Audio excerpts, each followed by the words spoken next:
Welcome back to WD FM, the official Walt Disney Family Museum podcast. We're your hosts, Bree Bertolacini, Content and Research Manager.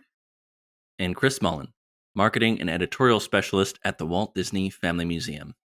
For today's episode, we'll be getting into another round of our Collections Clash. If you're new here, a Collections Clash is where both Bree and I will select objects on display in the Walt Disney Family Museum galleries based on this episode's theme and face off against each other. You, the audience, will get a chance to vote on which is your favorite object for each round in our Instagram stories. Now let's take a look at the results from our last clash. The theme was love, and Chris and I both selected objects that highlighted how we each interpreted the topic. So in the first round, I took the win with my selection of Walt's Carrollwood Pacific Railroad caboose that he constructed. And that was against Chris's pick of the bronzed hat, which I was really shocked by because I personally do. I am partial to the bronzed hat myself. The bronzed hat is a literal heart shape, but you can't win them all. Second round, Bree took the win again with her selection of the photo strips of Walt and Lillian, and this was against my selection of Mark Davis's "It's a Small World" drawings. And for the final round, earning a full sweep, I won with my selection of Walt's miniature collection against Chris's selection of Flora called Disney's wedding buttons. Congrats, Bree. I liked how we both had our own kind of ideas of what love was, whether it was the love between Walt and people in his life or the love that Walt had for hobbies of his and such. So good job winning. And it just makes me that much more inspired to have some good arguments for our Collections Clash today. For that last round, I did ask from the crowd for some suggestions on what Flora and Elias's wedding hashtag could have been. Here were some of our favorites. Hashtag the happiest couple on earth. Hashtag call me Disney now, 2 last names. And for Walt and Lillian Bounds, Disney Bounding. So really, really great options. We've got a really creative listener base. Disney bounding really got me. I was like, whoa. That was a big brain idea. I really liked that. It's all coming together. Yep. Well, with that, let's get into this episode's Collections Clash. The category for this next round is mythical creatures. Mythical creatures are defined as supernatural beings or animals that exist in myths, legends, and folklore, but not in real life. They often have supernatural abilities, unique characteristics, and are associated with specific stories and cultures.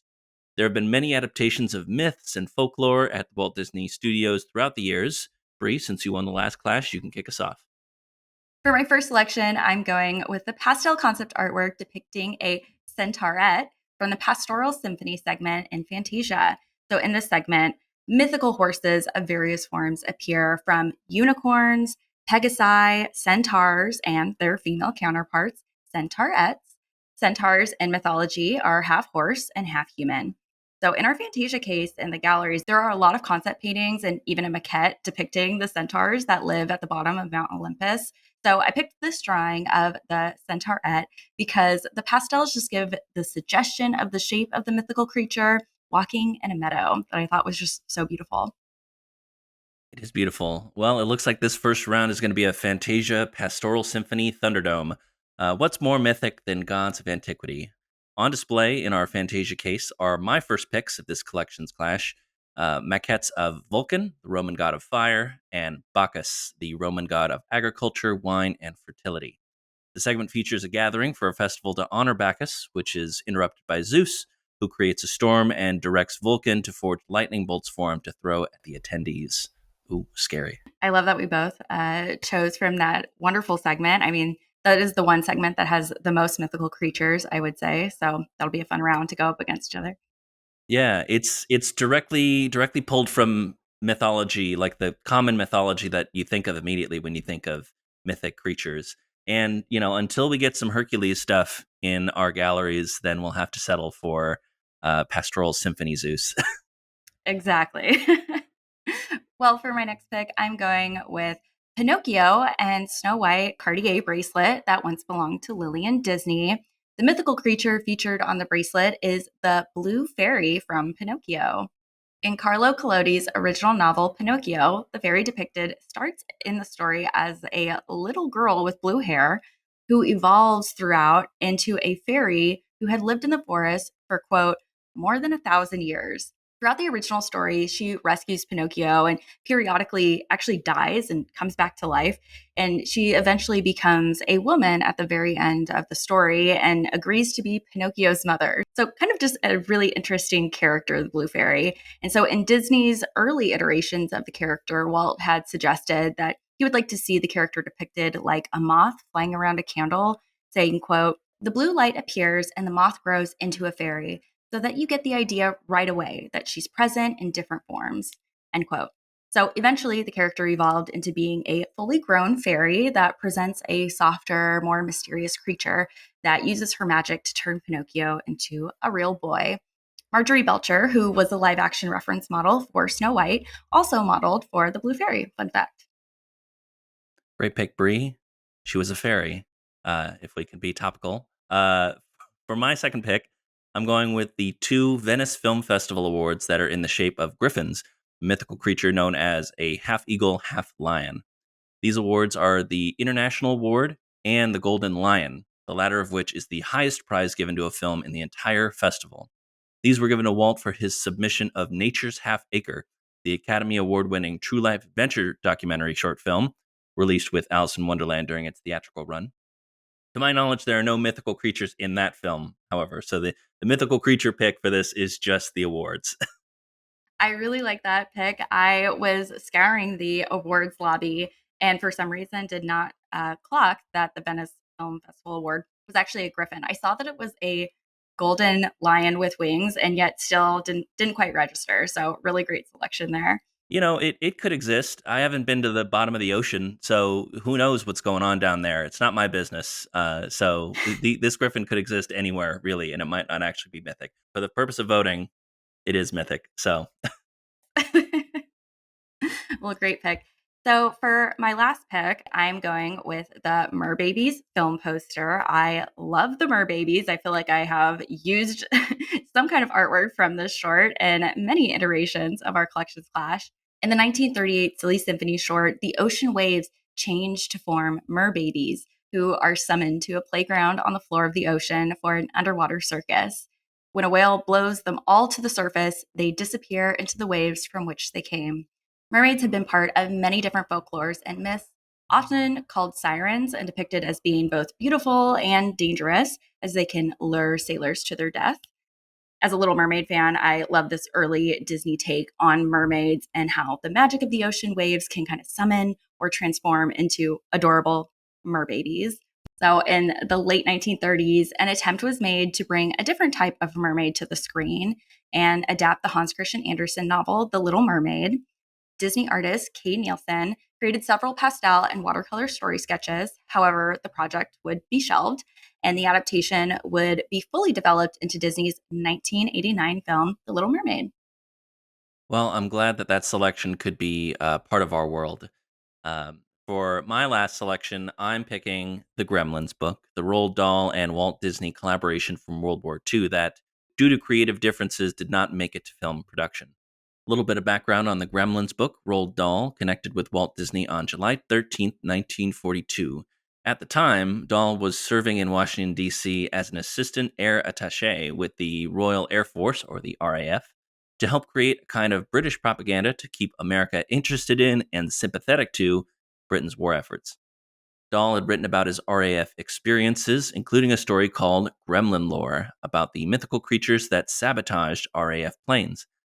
Since he was a serving officer, Dahl was required to submit everything he wrote for approval by British Information Services.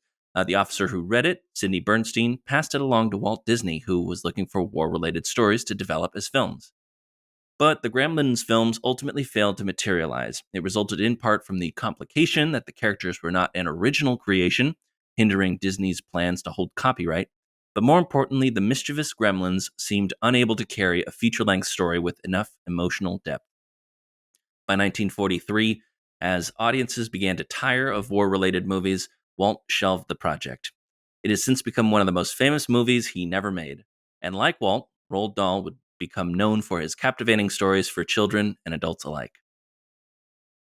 Great selection. I love the Gremlins book and Gremlins lore. When we had our Walt Disney Studios and World War II exhibition, that was one of my favorite sections of the exhibition. And the Fifanellas, the female version. I love the Fifanellas. That was like a special interest when I was doing research on that little section. Well, now it's time for our honorable mentions. These selections will not be up for voting. So, for my first honorable mention, I'm going with everyone's favorite pixie, Tinkerbell, as she flies over Sleeping Beauty's castle on the museum's Disneyland of Walt's Imagination model. Thanks to the wonderful research by museum volunteer and former visual effects artist at Industrial Light and Magic, Mark Siegel, we have some exciting articles that will soon be published on our museum blog about our wonderfully detailed Disneyland model. So keep an eye out for that. I pulled a little sneak peek fact about the Tinkerbell figure to chat about here. The castle was 3D printed and gifted from Walt Disney Imagineering, and the Tinkerbell flying above the castle, according to model maker Carol Bauman, recalled it being from a Christmas ornament. So, just kind of a fun fact.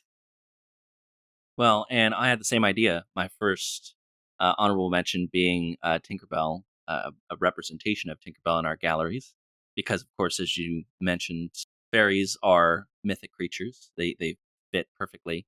For my first honorable mention, I chose the live action reference photo of Margaret Carey as Tinkerbell during production of Peter Pan.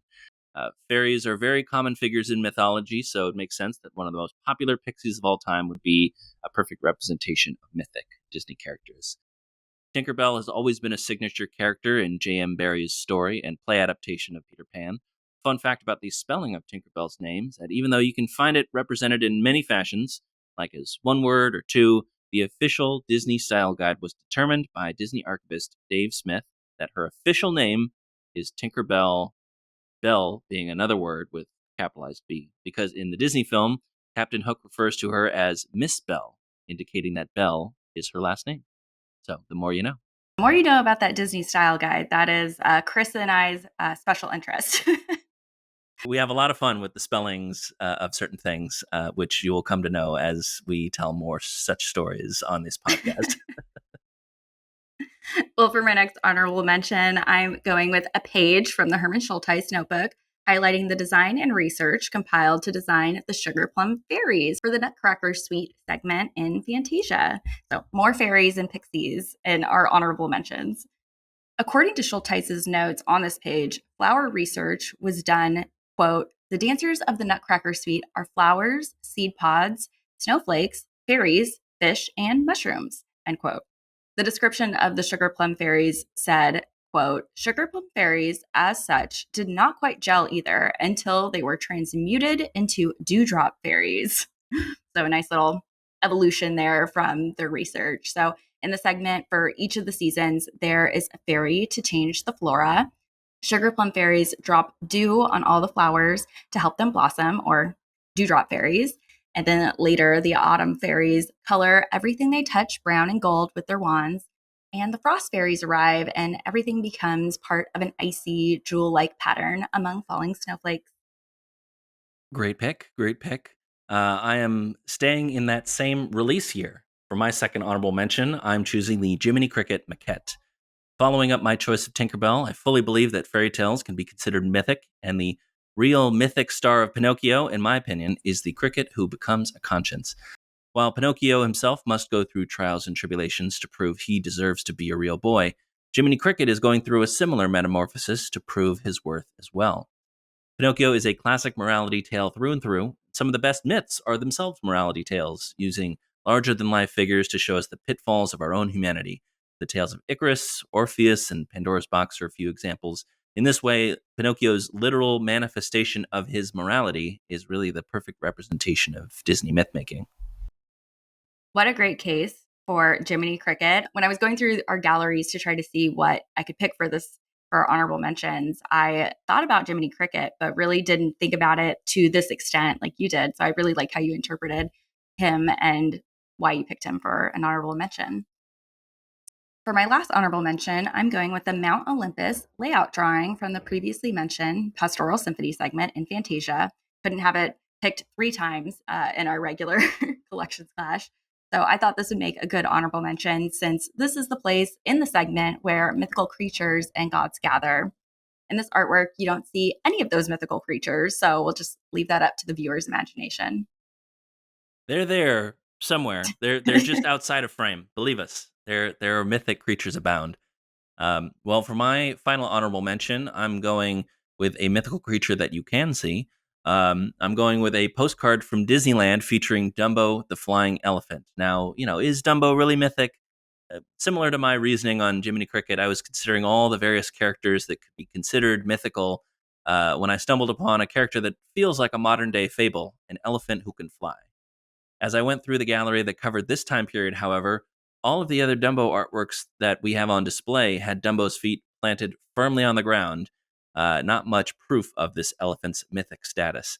But then, as I got past the Disneyland model, I looked for further proof and I found it. Many Dumbos flying via a postcard from Disneyland. Well, great selection. I think Dumbo the flying elephant is definitely a wonderful mythic creature. And with that, it brings us to the end of our collections clash. Make sure your voice is heard on your favorite objects featured here today and visit our Instagram stories to cast your vote. Or you can email us your vote at podcast@wdfmuseum.org. Subscribe wherever you get your podcasts. Follow us on all social channels at WDF Museum for all the latest updates. Don't fly too close to the sun, Icarus, and keep moving forward. Bye. Bye.